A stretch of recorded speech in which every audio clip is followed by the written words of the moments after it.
Hi. Hi. Happy Tuesday. That Happy feels like a Tuesday. Monday. I know. And happy Mother's Day. Last weekend was Mother's Day. Happy Mother's Day to all the moms out there. Yes. Props to all Yep. of you. Yep. We do a lot. Yeah. Mm-hmm. Yeah. Yes. So last week or whenever the last 2 weeks ago. 2 weeks Yeah. ago, Yep. we went over just like the general high level yet detailed of selling process from beginning to end. We decided that we should probably take a step back and kind of go through more specific, more easily digestible.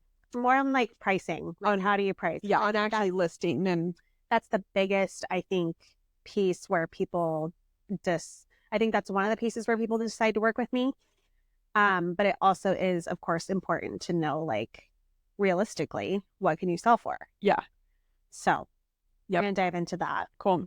I bought from QFC. I don't even remember how much I spent. I think this is like a $10 bottle. Yeah. But this is like my go-to for gifts in the spring, summertime because it tastes really good. It's LaMarca Prosecco Rose sparkling wine. And it's from Italy. And I just really like it. So I'll open that. She's going to open that because I'm an absolutely terrible wine opener. My husband for Mother's Day, part of my gift was he got me like a foil cutter thing that you like put on the top and then it's like a can. For champagne or just for wine? I think for wine. Okay. I don't know if it would work. Yeah, I don't think it would work. Yeah, but I haven't used it yet. I don't think it'll work with that. I just see the rip. I always get really scared with opening champagne. Yeah. My mom is terrified. Terrified? Yeah. Terrified of opening champagne. Yeah, I mean, it could knock out someone's eye. So, anyway. Went to my besties for Mother's Day. Our kids hung out. And fun. Yeah, what'd you do?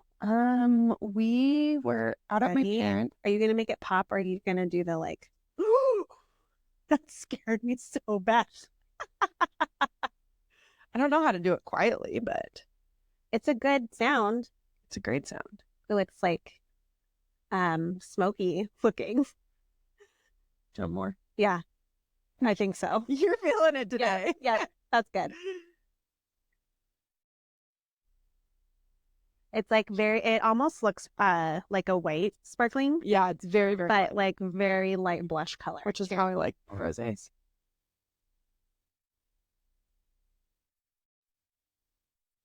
Very effervescent.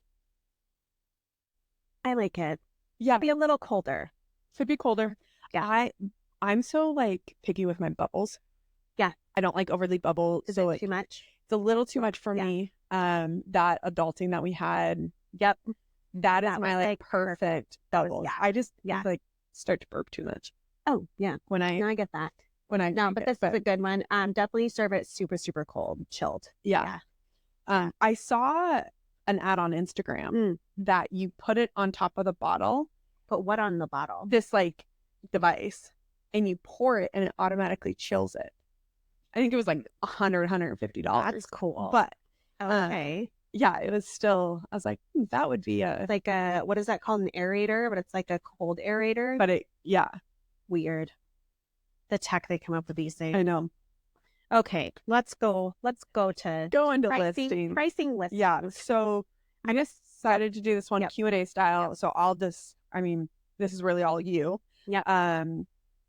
I'll just go through and kind of ask the questions that we have down. Okay. Kind of reading through them. They're not really in a particular order. Mm-hmm. So the kind of popcorn style, but I think it'll be good information for potential sellers to digest. So what determines market value? What's kind of the factors that go into it? Yeah. So fair market value is literally what a buyer is willing to pay for a property. And so a buyer coming and offering on a listing, like a multiple offer situation, that is the market saying your home is worth this to me.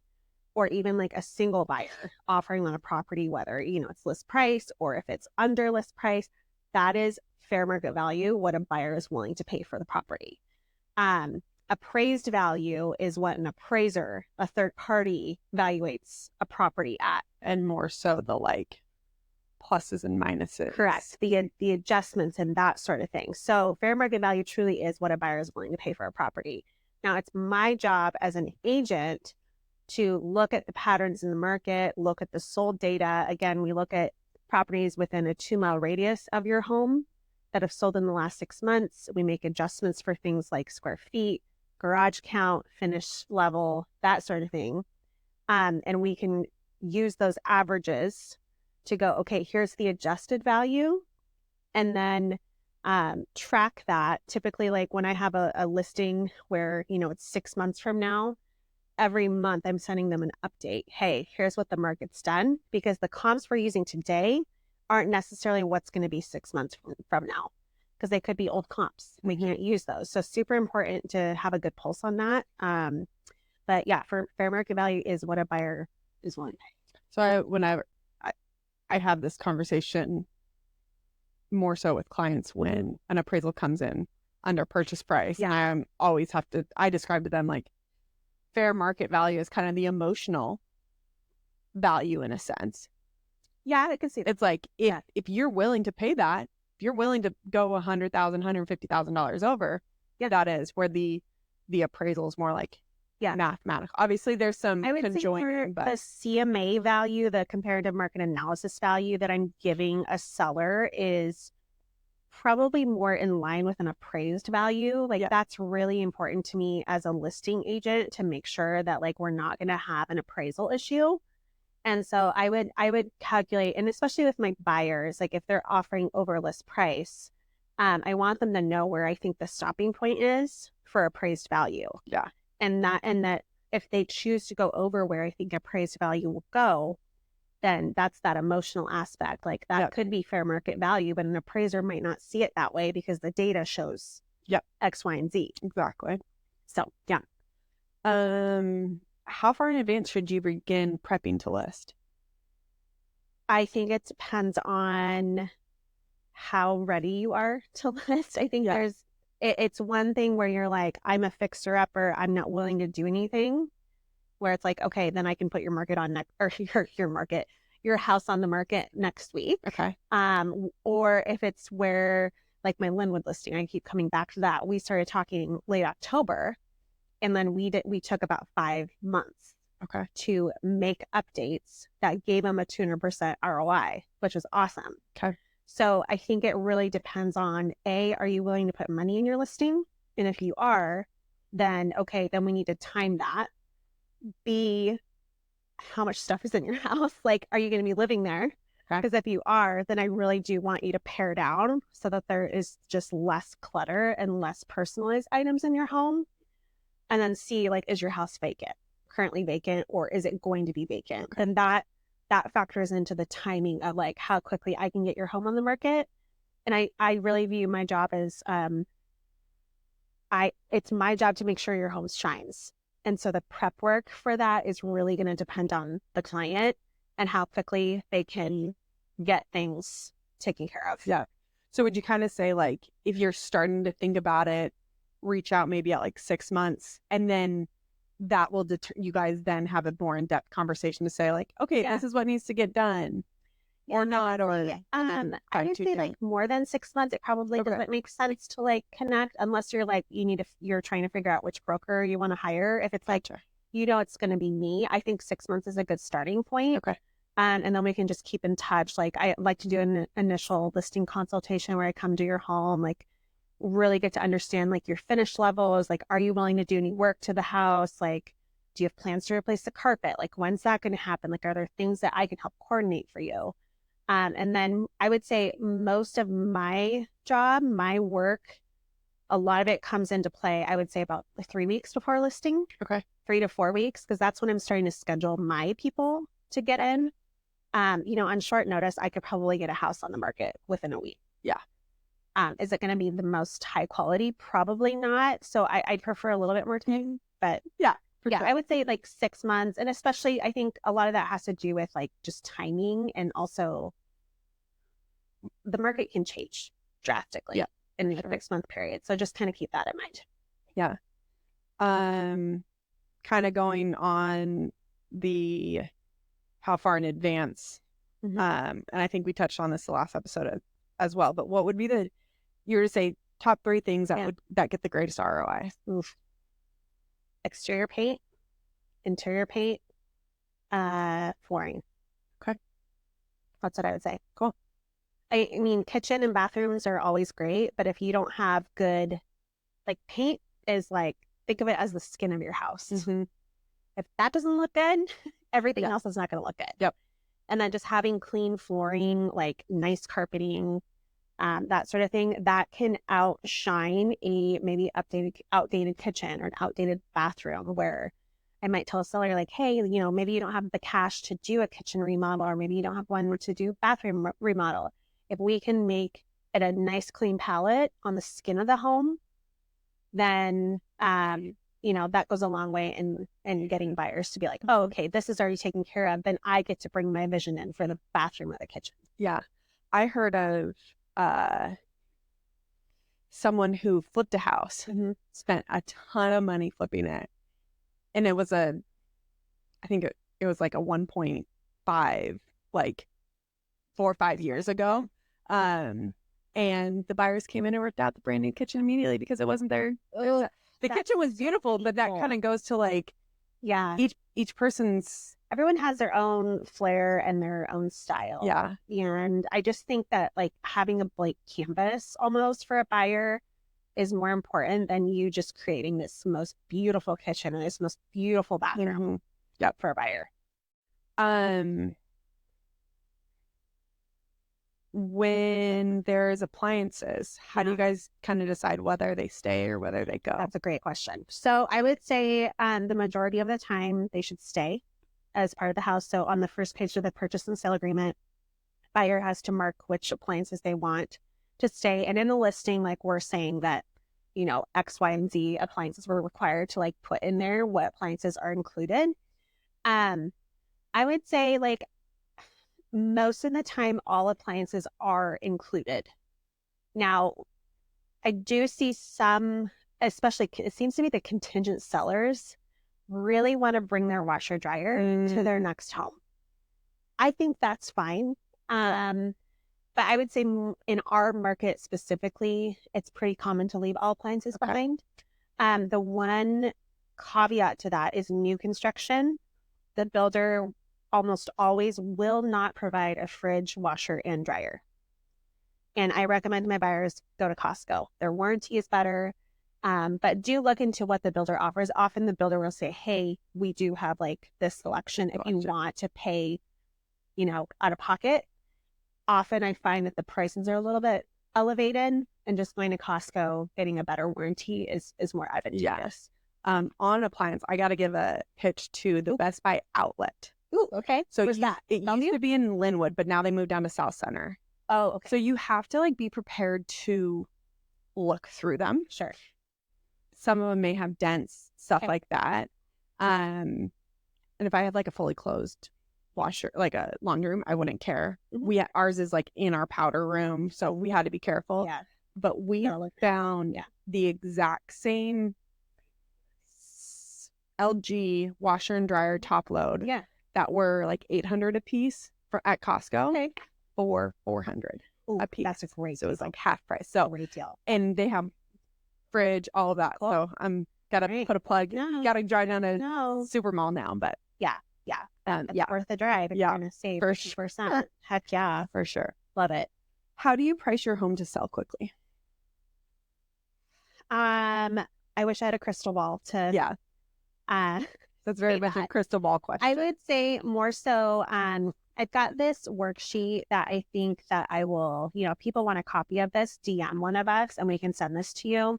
But this is all, it's called Intelligent Pricing and Timing. And of course, like you can't really see this, especially if you're listening to the podcast. But it talks about how right in the middle is market value. And it talks about how if you price your home at market value, you're going to likely have 60% of buyers look at your home. If you price it super low, like 15% below market value, you're going to have 90% of buyers look at your home. Whereas if you overprice by 15%, you're only going to get 10% of buyers. So there's like that sweet spot where we want to price it in the middle.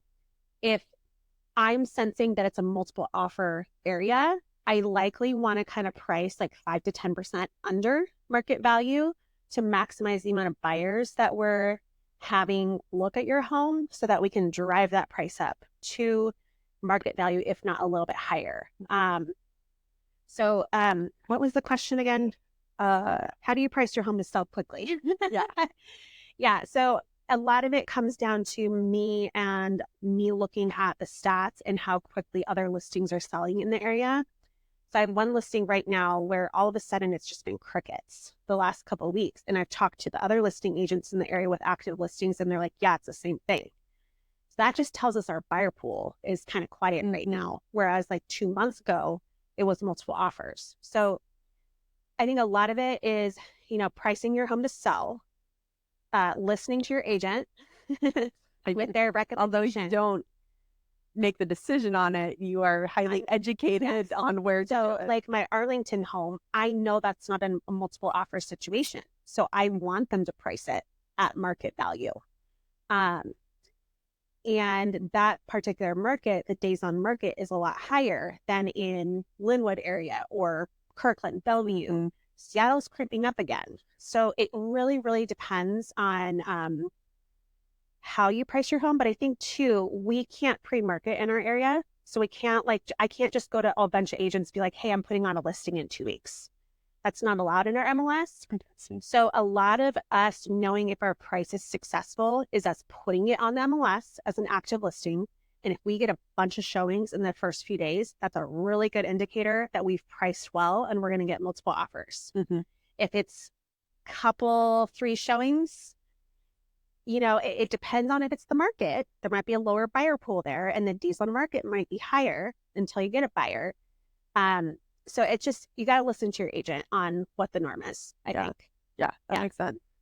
I think you kind of answered this in a roundabout way in this is, how do you know if your price works? Your price is going to work more than likely if you can get a buyer by 2 weeks on the market. If you don't have a buyer by the 2, max 3 week mark on the market, your price is wrong. And again, the same worksheet, if you flip it over, it talks about the activity of buyers and the weeks on market. And it's obviously high when you're first on the market, and then it starts to go way down the longer you sit on the market. So if you don't have a buyer by 2, max 3 weeks in the market, that's when we need to talk about a price improvement, because clearly the price that we are at is not engaging buyers to want to look at your home and offer on it. Yeah. How do you put yourself in a position to get multiple offers? A lot of that has to do with kind of underpricing where market value is. So if market value is 800, to create a multiple offer situation in an area where I think there's going to be multiple offers, and historically in the last month or 2 there's been multiple offers, I probably would suggest to my seller, like, hey, let's price at 725 or 750. Let the market push it up, get you great terms. But if a seller is sensitive on price and is like, I'm not going to sell for less than list price, then we need to make your list price what you're willing to sell the property for. So if that's the case, you might be losing out on a buyer pool that expects to escalate above the price, yet you're priced at market value or comparative market value. Yeah.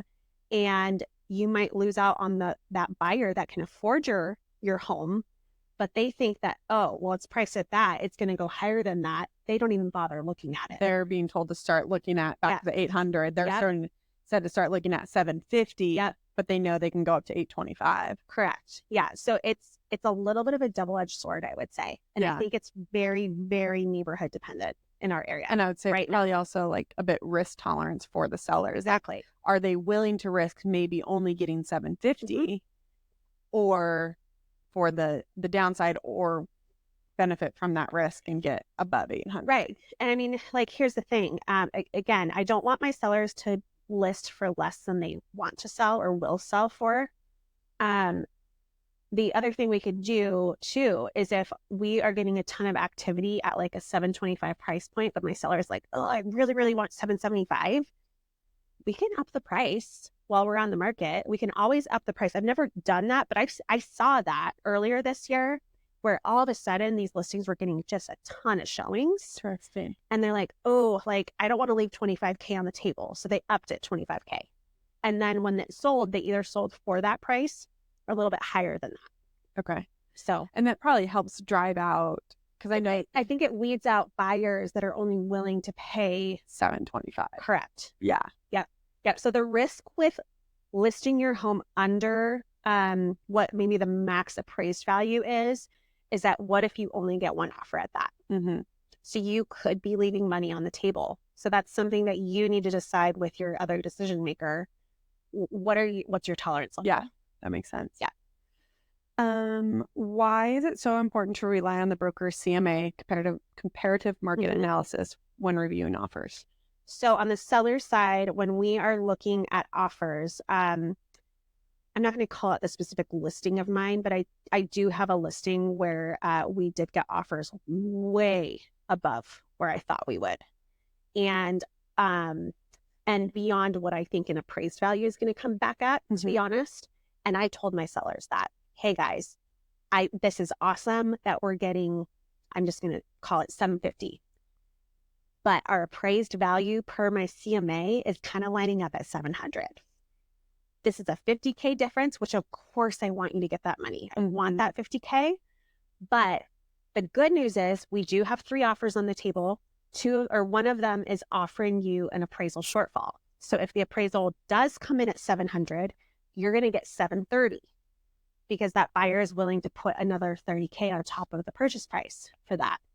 So that's where it's really important, especially if you're getting offers beyond what your broker's CMA is saying, is to have them negotiate with the buyer's agents to get you that shortfall so you get more money in your pocket at the end of the day. You don't have to go back. You don't have to go back and forth and lower the purchase price, the appraised price. Instead, it's like pre-negotiated that like, hey, if it comes back at 700, you're going to get 730. So yes, that's the big news. Yeah, and that's kind of the same on the buyer side. I mean, I deal with more of the buyers, but like same with the buyer side, make sure you're talking to your agents about that. It's fine to go over, but you have to be prepared. Are you willing to pay more for this property because it's your absolute dream home? Then that's one conversation. And I think with like kind of a market update, homes are not going down in value. So yeah, there's always this like, oh, I'm paying more than what it's quote valued at, but the likelihood of going underwater, upside down on it in the long term is long. Yeah, I will say I do have a couple buyers that bought in 2022 that I would say have not seen a big increase in value, but also a little bit. Okay. I'm just going to be really honest. Yep. And it was, they bought basically spring 2022, which was the height. Right before everything came down. Right before everything came down because rates just jumped up like crazy. And I told them that, like, hey, and we didn't know that rates were going to do what they were going to do. We knew they were going to work their way. I have coached them the last couple of years when I've updated their value, like, hey guys, I just want you to know, like, this is a long-term game. I do expect your value to increase by quite a lot in the next like 3 to 4 years, but just hold tight. Yeah. The cool thing is you get to have this awesome house that you get to renovate, make your own. You're in a great area. Just hang on. Yeah. There's a lot of patience. Patience in it. And that's all the risks that you have to be ready to go through. Yeah. A lot of my job is helping buyers and sellers understand risk. Yeah. What do you do if your home doesn't sell in the first 2 to 3 weeks on the market?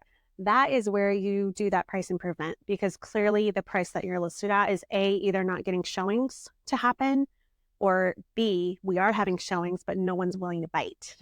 And so there's a couple things that we can do. One is we can just do a general price drop. So, let's say like we're at $1 million and we drop to $950. We can do that. Or excuse me, let's bring it back. Let's say we listed at $1 million and we don't have anything going on. Let's say we do $960. That's a 4% price drop. We could do that, but it's not going to show up as a new listing for buyers. So buyers will get pinged like, hey, if it's like, if the buyer's price point is up to $975 or something, of course, that's going to show up and populate in their search. And then, of course, the people that saw it before, it'll show up in their search again, right? But another thing that our MLS allows us to do is if you drop the price by 5% or more, we can actually create a new listing. So it looks like a new listing. The days on market ticker still goes. It continues from Correct. So from the first day on market. Okay. So, if you're at day 21, it's going to keep going 22, 23, 24. But you get a new MLS number. It looks like a new listing. Gotcha. And so it'll pop up on, Redfin, Zillow, Yeah. everything as a new listing, which can generate quite a bit of buzz. Yeah. I've had one listing where it did take 2 price drops to get a buyer. That was summer 2022. Okay. Which that was a rough market. Yep. But generally speaking, that first price drop does generally do the trick. Do you see that? I know, like in my world, seeing a seller credit is more substantial to payment adjustments than just like a 10K seller credit. 10K seller credit is going to decrease your monthly payment a lot more than 10,000 in purchase price. Do you see that making an impact on adjustments, or because it doesn't change the price, it's still? The problem is even if I were to write into a listing like, hey, seller offering a 2% credit, it's not going to like show up as a notification on your phone. That's the really sucky part. And so I think if, especially in summer of 2022, I'm trying to think, because a couple of my listings, what we did was we did that price drop. And I think we also offered like a 2% credit. Okay. So kind of did it hand in hand. So did it hand in hand, did a little price drop if I'm remembering correctly, but then also like first sentence on the marketing room. Seller credit of, whatever percent. Yeah. So I think you have to do some sort of movement, even if it's like 5K. I know that sounds so dumb and not that much money, but like if you did 5K and then first sentence is offering a 2% credit, that can help. Okay. But then also your listing broker should, part of their job is reach out to previous showings, reverse prospect on the MLS. That's a whole other topic. But reach out to the people that we've got data that they have a buyer that was looking at that property. Interesting. Yeah. Cool. Yeah. Anything else that you think? I don't think so. I think a lot of it is just like make sure you've got a good broker. Yeah. Advocating for you. Really pay attention to how they do their CMAs. Is their track record successful with CMAs? Yeah. I've yet to have a problem with an appraisal in my almost 10 years of doing this. So I think that speaks highly of like, I price homes pretty well. Yep. And just really lean on your broker for kind of the pros and cons of certain list prices that you're considering. And at the end of the day, you need to do what's best for you. Don't list for less than you would sell. Yeah. That's all I got. Cool. Yeah. And I would definitely say from my personal experience, the value of listing with someone, my house that I bought was listed by a agent that worked for a company that started with an R, we'll say, a big time company. And there had been an issue with financing before on a previous buyer. So interesting. But our appraisal came in 15K over, and we got a seller credit too. So, and this was in July of 2018. So like kind of a normal market. Yeah. So that was, the value of having an experienced broker on my buying side, and then the inexperience on the other one. Yeah, you can get taken advantage of on the sell side if you don't have I wouldn't say a shark of a listing broker, but just like a smart listing broker that knows how to handle situations. Yeah. Cool. All right. Cheers. Cheers to listing. Cheers to listing.